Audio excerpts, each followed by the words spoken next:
Memory transcription subject. Tassi. Bissem alien liaison. Date. Standardized human time. May 14th, 2160. Much like Dustin foretold in his introduction speech, it was odd how swiftly the madness of first contact became normalcy to the Bissem public. The war raging on Ivrana left last men untouched, even as thousands fell amid naval clashes and shoreline battles. Several cities had been devastated by collateral damage. Our diplomatic efforts were spread thin between trying to broker peace between nations and establishing channels with the aliens. The task of interacting with various SC factions fell to Naltor, Zalk and I, as we monitored the state of interstellar affairs alongside Dustin and Haliska. The sluggish progress on their investigation of the ghost exterminators was excruciating, though it was understandable why it was a challenge. Even after calling in thousands of specialists to work the case from various angles, it was 100 years ago. And the humans had to search nearly 300 entities with multiple planets that were a part of the Federation. It was a fish scale in the ocean. Dustin mentioned that the most promising angle was the forensic accountants called in. Someone couldn't build a spaceship, or possibly multiple ships, without significant financial backing and certain types of resources. Perhaps greasing some flippers just to get off the ground unauthorized. As humanity continued to work the mystery, the first contact team spread the word of the Starlight incident. The hope was that the Otul would see that it was too late to avoid tampering with Ivrana. The Sayer's tech level spoke for itself. Dustin was leading with the message that it was the SC's duty to repair the damage that had been done, and provide answers due to the loss of life. I remembered how hostile the guard at the Technocracy's embassy had been, and wasn't convinced of my friend's claim that they thought they were helping us. Regardless, I was keen on turning our most formidable opposition, especially after our present infighting gave them ammunition against us. If there was ever a time Bissem should have been united, it was now, and yet, we'd failed. After weeks of searching for a receptive audience on Learn, Dustin had gotten in the ear of the most human-friendly Yotul on their intelligence panel. This mystery marsupial had extended an invitation for the 3 Bissems from the Disclosure broadcast to join him, though he made it explicit that he wanted us to come alone, without Terran or Thafki backup. Naltor had been hesitant to visit Earth's upstart neighbor, but the first contact party was adamant that the Yotul wouldn't harm us. This might be our best chance to sow a rift in the Technocracy, rather than having the entire species wield unified opposition against us. I was willing to fly off to a world that was vocally against our inclusion, because I wanted these marsupials to be our friends. Or at least tolerate us. We didn't need enemies. The little we'd been told about this politician painted a confusing picture. On one flipper, he was a carefree islander that enjoyed riding waves on pristine beaches. He'd share our love of the water. And he also still regularly took to the seas with a human friend. This Yotul had been a major part of environmental research to counteract the Federation's damage, expressing a great love for his planet and its fauna. His contributions to that project and unashamed representation of Rinz's culture were key to his popularity. On the other flipper, he was involved with ship engineering because of his brilliant mind, yet had served a stint in the armed forces as a lowly comms technician. The war had driven him to be rather paranoid, and his role on the intelligence panel was to provide oversight of their cyber warfare division. I hoped we could appeal to his better nature. It was one thing to accept the humans' offer of friendship. Zalk had been grumbling the entire ride over, distracting me from the local scenery. I'd caught a glimpse of an immaculate harbor, replete with towering beachside hotels, medieval reenactments, and the largest boats I'd seen in my life. This species looks down on us and thinks we don't belong. They're enemies of Ivrana, plain and simple. This is martyrdom, as much as what Dustin was trying to do. I parted my beak. Then why did you come, Zalk? It's not the same. The Yotul are unpleasant, but never threatened to kill us. They're rallying the anti-carnivores. Isn't that the same? For the record, I didn't want to come, but the Sayer don't want to be excluded from whatever last men try to get us into next. Nulia told us the Yotul were bullied, and now they're paranoid, Zalk. I figured you'd hit it off with the Sayer, with your own delusions about outsiders. Naltor helped me out of the car as it rolled to a halt next to a quaint beach shack. Long, oval-shaped boards were propped up against the walls. While it was a pristine location, it didn't look like the well-to-do abode I'd expect for a top politician. They think Bissems never should have been contacted. That ship has sailed. I appreciate a good sailing metaphor, a voice said from the porch. The Yotul government couldn't give a shite what you eat. We were the first to open diplomacy with the Arxur. We're using their bigotry for practical reasons, so that they'll vote with us. I swiveled around, eyeing the Ortul lurking in a rocking chair. You must be Onzo. And you're Dr. Tassi. Please, sit with me. It's a beautiful day. I ambled up the stairs to the porch, getting a look at the Ortul obscured by the corner. His fur was a deep red, aside from the silver creeping into his muzzle's coloration. Onzo's body was impressively toned for someone who was getting up there in age, a result of staying active and outdoorsy for decades. There was a shrewdness in his eyes as he stood in me in his periphery, while pretending to fixate solely on the mossy green sands and crushing waves. There was a single rocking chair, as well as a bench swing meant to fit two. Thinking it would be amusing to force Zalk and Nalto to settle side by side, I took the solo seat. The Salma shot me a disdainful look as I feigned ignorance. At least this will make Zalk and Nalto direct their dislike at each other, not this Yortul. Maybe Onzo will be able to give us an ally inside the technocracy government, and argue to his peers for us. We should see why he asked us here. The Yortul politician took a sip of a dark brown drink, ears perking up. It's called cold brew. I'd offer you some, but apparently caffeine is literal poison to you. What I can offer you is a chance to admire the gorgeous view. I've spent my life in a small lighthouse tower overlooking the ocean.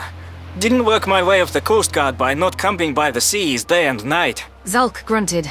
At home, the water's orange and the sands are grey, but a beach is just a beach. It can't compare to actually being out on a boat. Simple shores to protect, that's all. You might be the most unimpressed person I've heard for their first visit to alien shores. I was under the belief that Bissems loved the water and everything about it. This beach isn't just a beach though. It's where I sailed with my mother, back before the Federation set out on a mission to exterminate sailboats. Before they took everything that made us happy.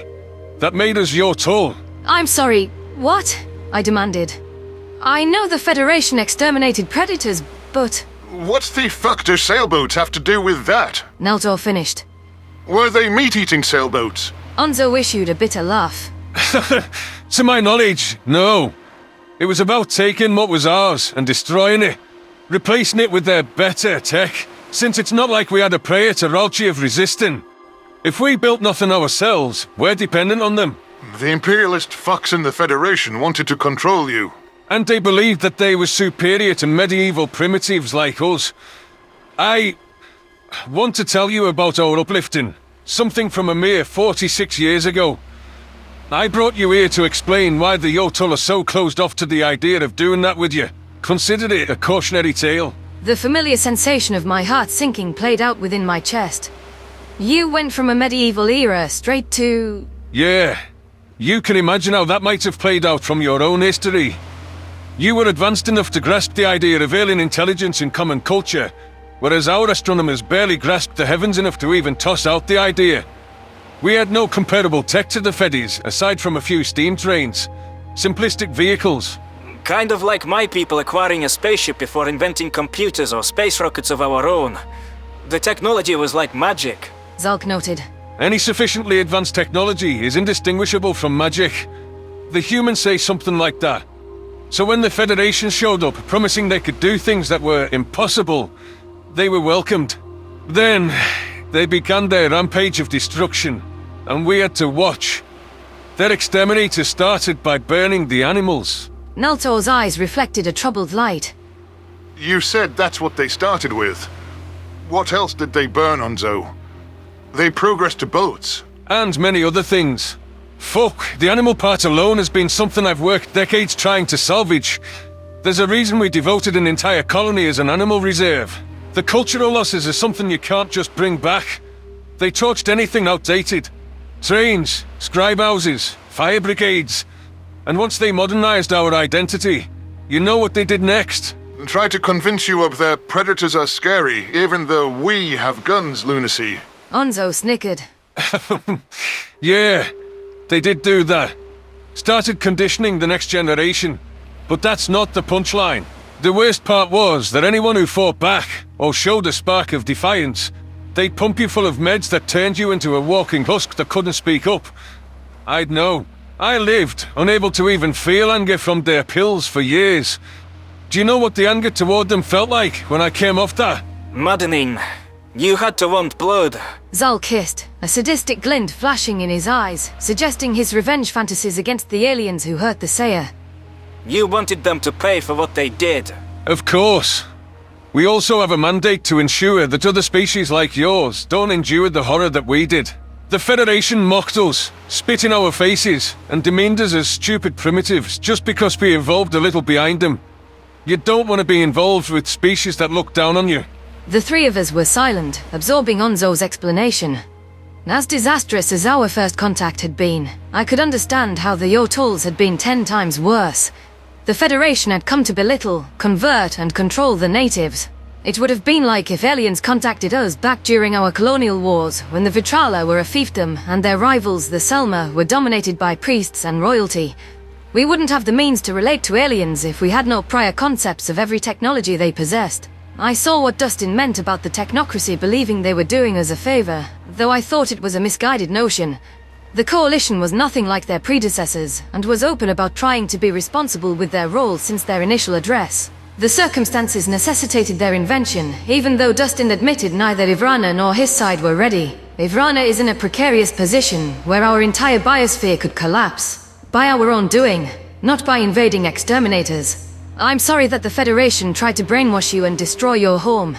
I respect that you don't want us to go through that. With that said, I don't think the Coalition is giving us all their tech at once or erasing our achievements, I offered. It's different because they're giving us control and choices. They reached out as equals, not to assert their superiority. They also accelerated the timeline because of an imminent crisis. I know the Sapient Coalition is different. The fact is that there's an inherent power disparity between Bissems and the Visitors. You might not tell them to fuck off because you're afraid of what they could do. Onzo's ears pinned back against his head before he angled his snout towards Zulk. And either way, the Sayer are a prime example of how outside influence can alter an entire culture in its direction. Their innovations have been shelved for whatever alien tech lay in the wreckage. Another example of the Federation's carelessness. What will be left of Bissem creations when the SC gets done with you? Nalto bore a contemplative expression. There's a lot of benefits that can come from alien technology. Lives that can be improved or saved. That's a choice the Yotul want to take from us. You lock down on us by thinking we're not ready to join the wider galaxy, because we evolved a little later. I have intended to help you, ever since I learned about the Starlight incident. I'm giving you these facts as a warning, to hold on to yourselves. You will have to live with the knowledge that you did not earn your place in the galaxy, or claw your way for every paw-hold up the tech tree. The world you inhabit will never again be truly yours. Why would you want to help us get into the Coalition? Suspicion gleamed in Zulk's eyes, mistrustful of an outsider's aid. I don't see what you have to gain. The Yotul were happy to use my people's protests to squash our bid in its hatching stage. Why wouldn't you use the war now? Because I want you to do something for me when you get entrenched. I want you to lobby for the Arxur's isolation to be lifted. What? The people-eating carnivores that everyone lumps us in with? Nalto squawked. Fuck no! Come on, Tassi, let's go. I fought down the sick taste in my beak, standing. I agree. We want nothing to do with them. I know what they've done to the Thafki, and I wouldn't betray Haliska like that. Just hear out their story. I don't know how much you've been told, but the Arxur didn't become monsters overnight. The Federation played a part in starving them, and collaborated with their sinister government to suit their narrative. You should hear it from their lips. I'll pass. I like my throat without cannibal bite marks in it. Nalto deadpanned. As do I. It's not like they'd be a danger to you. We have an embassy on their planet, so I think we can speak to the fact that they're reforming. They have very few allies, so they'd be loyal unconditionally if you help them. When the Arxur heard that another obligate carnivore was discovered, they clamored to meet you. Their leader traveled for weeks to be here, and is waiting inside. Please, hear his story. The full context can't hurt you. There's an Arxur here! I gasped, scurrying over to Nalto for protection. Zulk rose from the bench, eager to distance himself from the Yotul. This is a trick. You brought us here under false pretenses, so that you can sabotage Tassi's efforts by saying she met with an Arxur. I see what you're doing, making us look like we agree with their heinous acts. If I wanted to do that, I could have just rushed Kaisel out here and photographed you with him. Bissem meeting with the Arxur. Done. Onzo grumbled, So this is what? Some long-term play for those cannibals to get loose? How do you think we could even lobby for the Arxur to be freed? I asked. We aren't being welcomed into the Coalition with open flippers. No, but I can change that. If you want my help, you need to at least have a sit-down with Kaisel. Let him explain the damage the Federation did, and how the Arxur Collective is working to undo Betterman's legacy. I won't force you to do anything more. Frustration was evident on Nalto's features, and I'm sure it was plastered across mine. We didn't have much of a choice. With the war blemishing our optics even further, a change of heart from an influential entity such as the technocracy was the only way. This individual was high-ranking enough that he might be able to sway some votes, but I didn't like the idea of sitting across from sadistic monsters. I suppose the silver lining was that if the O'Tull would buddy up to a species with as dark of a past as the Arxur, they were definitely not anti-carnivores. All I could think about in my mind was how they'd see Haliska and her entire species as food, and how they dusted Nulia's homeworld in brutal fashion. Zalk seemed to pick up on our resolve waning, though he fixed Onzo with a piercing stare. You didn't answer my question. What do you gain from this? Isn't it obvious? Right now, only diplomatic ships are allowed in and out of Riss's little bubble. The untapped trade market, exclusivity over an entire planet's manufacturing power and resources. We'll get in on the ground. Pop some shipyards down there. Set up your O'Tull bases. Expand our influence and our strength. The Rinzian politician replied, seeming proud of himself. Is that really it? Well, it doesn't hurt that it's a fuck you to the Federation. There's still 100-odd species that were real buddy-buddy with them, and have a continued existence under that moniker, even after all that they did. The remnants will flip out if we release the Arxur before the Far Soul and the Colchians. That'd make my decade. You had me at sending a fuck you to the Federation. Same, Wonderbird. Nalto chirped. Also same. I don't consider myself a hateful person, but I hate everything I hear about the Federation, I added. I cringe every time their name is brought up. I can't believe anyone would want their circus to keep going. Onzo chuckled. I like you, Bissems. Spiteful. Birds after me own heart. I'll go tell Kaisel to come on out. Don't want to draw attention to the fact he's here. Arxur Collective visitors aren't technically supposed to go outside embassies or diplomatic vehicles. Then why? Zalk began. Less eyes on us, and a view to kill for. Your thoughts on beaches are just wrong, Sayer. Objectively wrong. Now, I'll be right back with the Satan reptile. Stay put. The spry O'Tull leapt to his feet, scampering into the house to retrieve this Arxur leader before we could change our minds.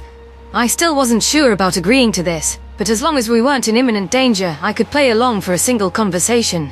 It was better to have those deranged cannibals viewing us as allies rather than enemies if they were ever loosed on the galaxy again. Whatever the Federation had done to Riss, it didn't excuse the diabolical rampage that they'd gone on against herbivorous sapients. I could get why Dustin hadn't wanted to paint them in any sympathetic light, especially after being raised by Venlil and becoming close to Haliska and Nulia. There couldn't have been enough changes in a few decades when the very creature I'd be speaking to had likely partaken in that unspeakable cruelty. If these Arxur thought Bissems were anything like them, just because we were the second obligate carnivores to reach the stars, they would be in for a rude awakening. These weren't the kind of aliens I'd spent my life looking for, or that I would do anything to befriend in the present.